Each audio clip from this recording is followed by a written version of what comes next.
Good morning. My name is Justin Villere. It's Election Day. Happy Election Day, everyone.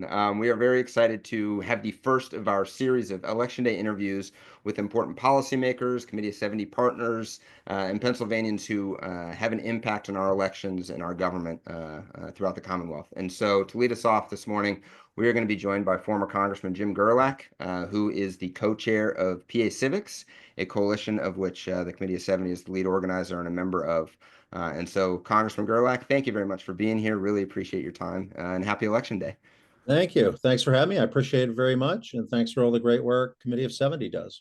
Awesome. Cool. So let's just to give viewers an idea of what PA Civics is. Can you just tell us about the coalition and how it started?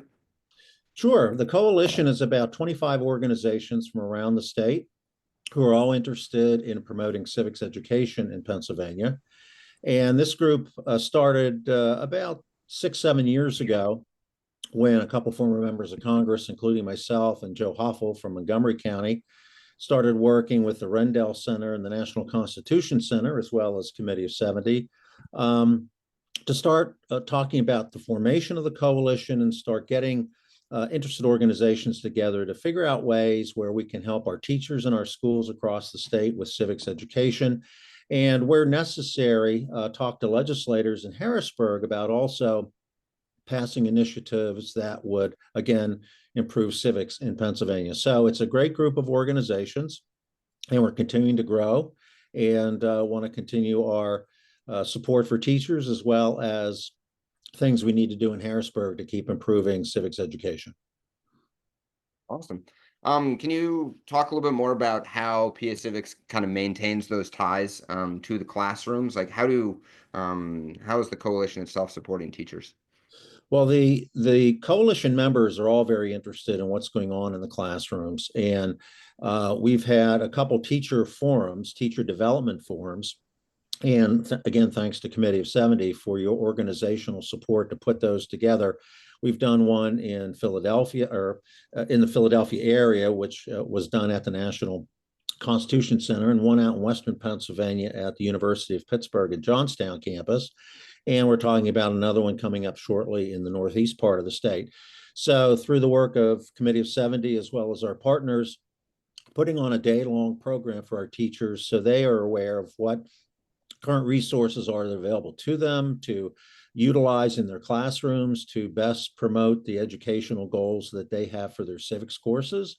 And of course, get the teachers talking with one another about best practices and what each is doing in their classrooms so that they share the latest and greatest ways to teach civics. So we think it's important that teachers who are teaching civics have great information, great ways to communicate with each other about best practices, and of course, turn that into really good classroom work. Wonderful.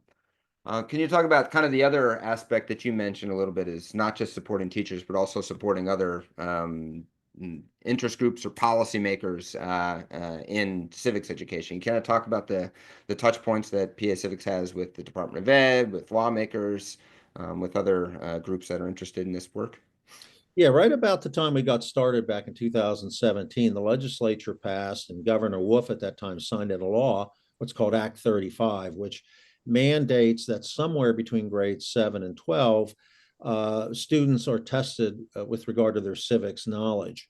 And we think that's a great step forward. However, the Act still needs a lot of work, some improvements to really focus on the kind of education is needed across the state.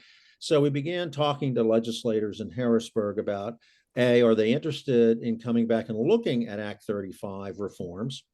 And number two, what should be those reforms? And otherwise, how to overall improve civics in Pennsylvania. So over the last year, we've had a working group working with, on a bicameral basis, State House and State Senate, and of course, bipartisan basis, Republicans and Democrats, particularly with the education committees in both of those chambers, on their interest in working on some reforms and then moving that legislation forward. And so actually, it's kind of exciting. We're in the midst of developing a proposal for the legislators to move forward with. and hopefully it'll get good traction in the legislature, regardless of which chamber it's in, and whether it's Republican or Democrat. We think it's a great bipartisan issue. So we think we're going to get a lot of good support among the legislators. And as we approach our America 250 celebration next year, it seems like a very timely thing to do to, again, put the focus back on civics and civics education in Pennsylvania. Mm-hmm.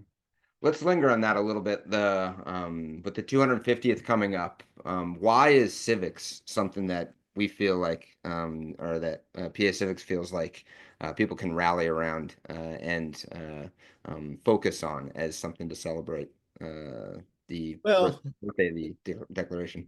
yeah, I think with the 250th coming up, I think everybody kind of remembers the founding of our nation and what it was based upon, and how important the things that the founders did to ensure the kind of government we have in the United States, the structure of government, how our constitutional rights play into our daily lives, even in 2025 and beyond. So it's, number one, a time to remind people of the constitutional rights that they have, but also the responsibilities they have. There's an old saying that great citizens are not born, they're made. And so that means through our educational system, people need to be made aware of our founding and our structure of government, but also the great constitutional rights and responsibilities they have. And as we approach America 250 celebration, it's a wonderful opportunity for everybody to sit back and think about that again and renew the spirit of America that was started in 1776, actually in 1775 with Lexington and Concord, but of course the Declaration of Independence in July of 1776. So I think when you look at where we are in history with our nation, plus you fold into that the rather acrimonious time we have right now in our political world, people do understand the importance of coming back to the basics, understanding who we are as Americans, what our rights are, and what our responsibilities are, and how can we best make sure our young people through the classroom get that understanding, get that knowledge, and get the skills to take that knowledge and be great citizens when they get out of school. That's great. You work with former Congressman Joe Huffle as the two leading co-chairs of this initiative. And so I would love to hear, both of you are very, very involved and passionate about this work. And so I'd love to hear about kind of what motivates you personally for why you devote so much time and attention to this effort. Well, I don't know. That's a great question. I think both Joe and I came into public service because we wanted to do that. We wanted to serve. I came from a legal background. Joe was a county commissioner in Montgomery County, but we came, I think, both with the belief that if we involved ourselves in public affairs, we could help our communities and help the Commonwealth. And since we served in Congress, also help the nation. And that it doesn't matter whether you're Republican, Democrat, Independent, non-registered. It's wanting to serve and identify problems and help communities with problems. But both Joe and I have that passion.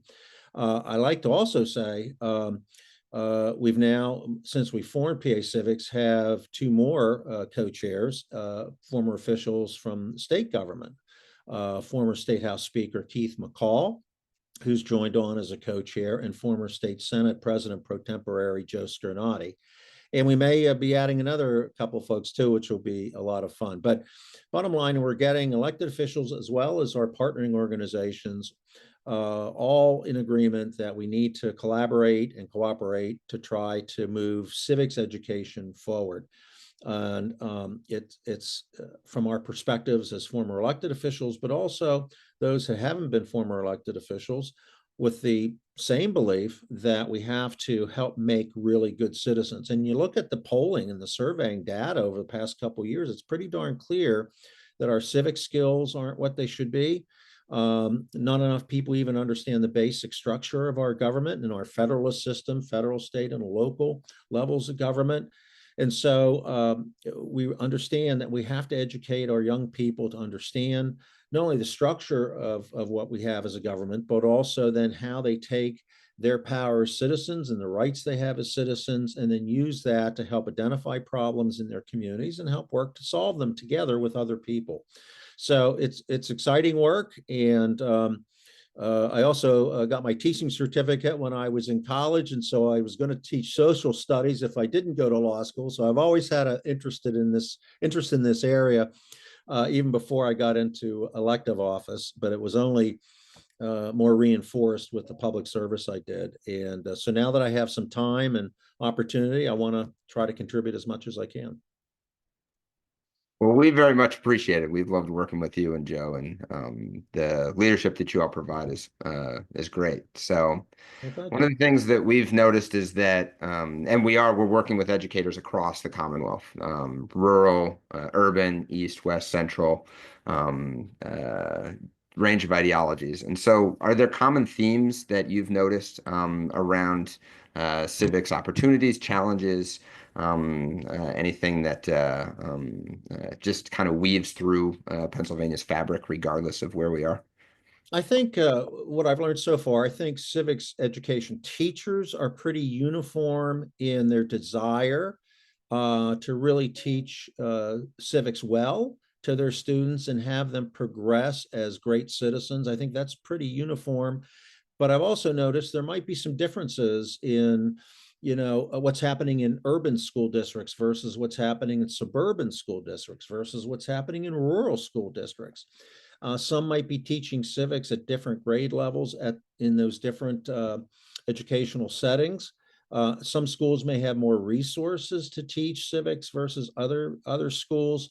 So there's similarities, I think, between teachers and the skills that they have and the passion they bring to teaching civics. I think that's pretty uniform around Pennsylvania. But I also think there's some differences based upon the size of schools, the settings of those schools in terms of urban, suburban, and rural, and the amount of resources they have as schools to really put towards programming along this line. So we want to take what we know to be a passion among civics ed teachers to do a great job and to teach civics well. We want to work with them on that, but we also want to make sure that teachers have adequate resources and the right programming and curriculum offerings to, no matter if you're a student in Pittsburgh or Philadelphia, or you're a student in Downingtown outside of, in the suburbs outside of Philadelphia, or you're in Clarion County in northwestern Pennsylvania in a rural setting, you have the opportunity to learn civics and do well in civics and be a great citizen coming out of your educational experience. I think that is a great segue into the last question I've got, is for those who are watching, voters, but also educators, parents, teachers, maybe even students. What's one action that just any person can take to help make their community better, to strengthen the civic fabric of their community on this election day? Yeah, well, I think you just hit the buzzer there, election day. It's important Right. for people to understand that their vote counts. It doesn't matter if it's a local election, state election, federal election, one vote does count. And so it's important, no matter what your party affiliation is, or maybe you're an independent, to participate in every election cycle, because that one vote many times is going to determine who the winner is, which determines who's going to serve in that public office, which in turn goes into what public policy is advanced. And there's examples all across the country in every election cycle where one or two or three votes per precinct determine who the winner was of that school board race or county commissioner or state legislator or even a member of Congress or even president. So number one, understand the importance of your vote in the process, and then, of course, go out and vote. And then number two, participate in the process when you identify problems in your community. Be part of the solution. Who else sees that problem? Who can I work with to try to work on that problem? How do we come together as a community to resolve that problem? So be an active participant in your community. Register and vote, and be an active participant in your community. If you can do those things, boy, you're doing some great stuff as a citizen. Love it. So that's kind of the goal, right, behind PA Civics is to get people to start to think, or future voters, current students, to start to think about how they can be engaged and active citizens of Pennsylvania. So thank you very much, Jim. We really appreciate both your time today and then your leadership for PA Civics. It's wonderful working with you, and happy Election Day. Well, same here, Justin. Great working with you and Committee of 70, and I hope you have a great election day as well. We'll talk to you soon. Sounds great. Okay.